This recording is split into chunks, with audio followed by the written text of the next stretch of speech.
Okay, so it's so I just don't know what to say because this is quite interesting. He followed you to your church, and church followed you to washroom, and at washroom he tried to do something in the house of God at least in the house of God. Is it not powerful?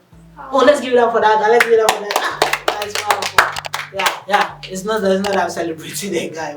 A guy is that bold, and it's basically influence. I can say the guy has also been influenced from his circle, which the Bible makes it so clear. First Corinthians chapter 15, verse 3, which makes it so clear. Do not be fooled. It states so clear. Do not be fooled. In other words, each and every one of us have the potential to be fooled. Each and every one of us have the potential to be fooled. And he continued to say, bad company corrupts good manners. In the same way, let me put it in this way, good company corrupts what? Bad manners. So the people you find yourself with, I'm a living embodiment of a bad company. I'm a living embodiment of a bad company where secondary school, but I'll talk about it and share. So I want us to go to the secondary school part. And from there, we'll come back to me, my secondary school life. Okay, so secondary school, tell us secondary school. I remember you said party.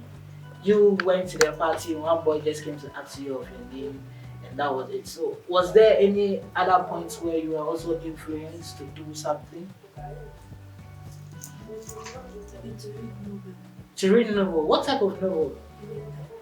Anytime. But we can say, so if you say any type, then I can also say you read romantic novels. Wow, so you have a wild imagination. You can imagine very big. When you read, you imagine things. Okay, yeah. When I read newsletter, when I even read when they are describing serial Ronaldo's goal, I even imagine it. That's zero. Oh, okay. So you imagined. Oh, okay. So it was true influence. You are influenced to read.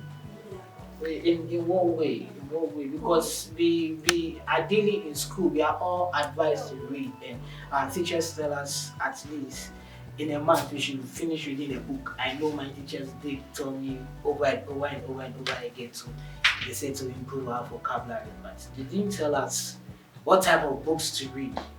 So was that your same situation? They didn't tell the type of books you were supposed to read, or they asked you to read wide and you also read wide and ended up reading romantic novels? They specifically told you the books. Yeah. So how come romantic novels came to walk through the scene?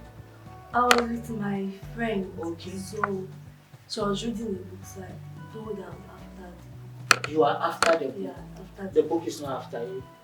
it's not after me. I was Okay. You were after the book. after the book. So Okay. she gave me and it was a romantic novel. Wow. Did you enjoy that book? Yes. Did it lead you to do anything? Mm. Yeah, you never at any point in time sat down to think about some of the scenes you have read from some of the little words like he was a tall guy, six packs, broad chest, he walks so majestically. Some of the description. Yeah. Yeah, I'm online. Yeah. It's okay. I wanted to go to the funeral stuff, but I'm not getting this. But can you tell us, we want to know, did you at any point in time feel like, hey, at a point in time, think about some of these things? Maybe in the night when I want to sleep. Okay. Maybe the day I read it too. Okay. Then I'll remember the book. So it will be in my memory. Okay. Yes. And also when I'm watching the movie of the book, so I'll picture it with the book, the movie, Okay. and the book. So Okay, so when you finish reading the romantic, you go extra mile to watch the romantic if the novels book have movie, yes. Oh, okay. Then so the next time around you see the action. Mm. Okay, so now you move from the description part to the scene part. No, yes, the same part. Oh, okay. So in any way, did it harm you in any way? No. You have not been harmed. You have not been any scars because I know I speak to a lot of teenagers and youth, and I know most of those who read romantic novels end up to masturbate, fantasize in their head and other things. Mm. Not in your own aspect, shall we? In which, okay, sorry, let me know your aspect. Okay, but it affected me, my thinking. Like Okay. when everybody is saying what they want, like my own, what I tell them is as if I'm not in this Nigeria. Like Okay, you're in a different world yes, altogether. yeah, that's. And also, like it's told me to read my book. I prefer reading the novel than the books. Okay, so you fell in love with the novels and you preferred the novels over your book. Oh, interesting. Okay, so Treasure, I want to find out. So apart from that whole church episode, I'm going to call it church episode, the whole church mountainous episode, which ended, were there other influences that came in? So, but were at any point in time, did you ever regret not giving that guy any chance? No, I don't. You didn't regret at all. Okay, so you see, it's quite amazing. You see, this nice and powerful man, Paul, who led the stoning of Stephen, was the one who held their jacket. He actually said, "Dude, you can't stone Stephen with your jacket on. Give me your jacket. Give me your coat. I'm going to hold it for you."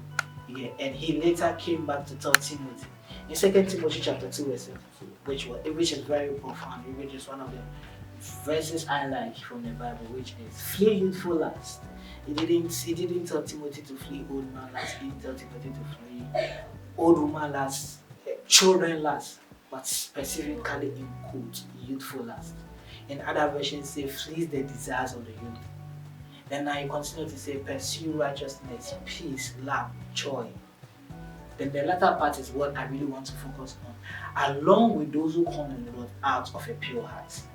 So in other words, we should now look at it, we should do it with the right company. And for me, I believe peer pressure, which we have able to, establish, is basically influence. It's a design by God for him.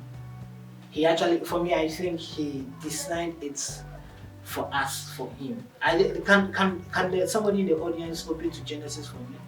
I want you to open Genesis chapter 2.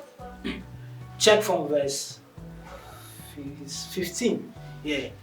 Where God created man and he placed man into the garden, the easternmost part of the garden. He gave man work to do. He should turn over, do everything. Then before he created woman, before he realized man needed a helpmate, he actually brought the animals to Adam to influence, in other words, to name. You hear the whole thing, and that is where I believe influence is coming from. Can someone read? Okay, so someone can read Genesis chapter 2:15. Okay. And the Lord God took the man and put him in the garden of Eden. Okay, move forward to 17. Let's see. But of the tree of knowledge of good Okay, and evil, move to 18. now the Lord God said, it is not good that the man should be alone. Okay, so you jump from 15 to what? 18. 18. Go to 16. Let me see something. And the Lord God commanded man, saying, you may freely eat of every tree of the garden. 17. But of the tree of the knowledge of good and evil, and blessing and calamity you shall not eat. For in the day that you eat of it, you shall surely die. Continue. 18. Now the Lord God said, it is not good that the man should be alone. I will make him a helper meet for him. And of the 19, and of the ground, the Lord God formed every beast and every creature of the field. Okay, so before God formed, actually, so I misquoted. So before God formed all the beasts and other things, he said, I will make what? A helpmate. So in the helpmate process that God was making, he now decided to form the beasts, the animals. So continue from there.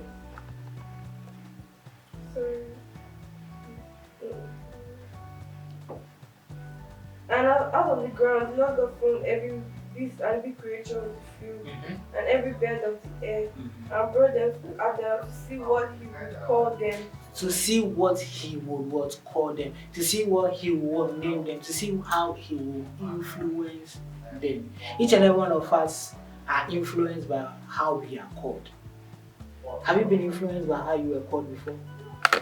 You have never been influenced, like they've given you a tag name that influence your reaction or influence how you live at a point in time. Has it ever happened? Yeah. You have. What of you? Each and every one of us are influenced in a way by how we are called. So God actually brought all these animals to Adam to what? Influence to his glory. So now let's look at it. See what he will call them, and whatever Adam called every living creature, that was his name. Whatever Adam called that living creature, that was what name. So in other words, that was the same process when we were also born with. God presented us to our parents to name. And I'm called Faithful, you are called Anita, you are called Treasure. In other words, each and every one of us are living by what? Our name. You are treasure because why? We see you as the treasure of the family. And Faithful, why? Because God is faithful. So you are Anita because I have the grace of God. Because you are the, so in other words, each and every one of us are influenced by what? So God's design was for us to what? Influence things to his glory. You get the whole thing? And that is basically it. The devil always twists what God has designed in another way. That is all what he does. So you see, when you keep on reading the Bible, you will see a lot of people who were influenced by their friends and other things. But I want us to now look at it.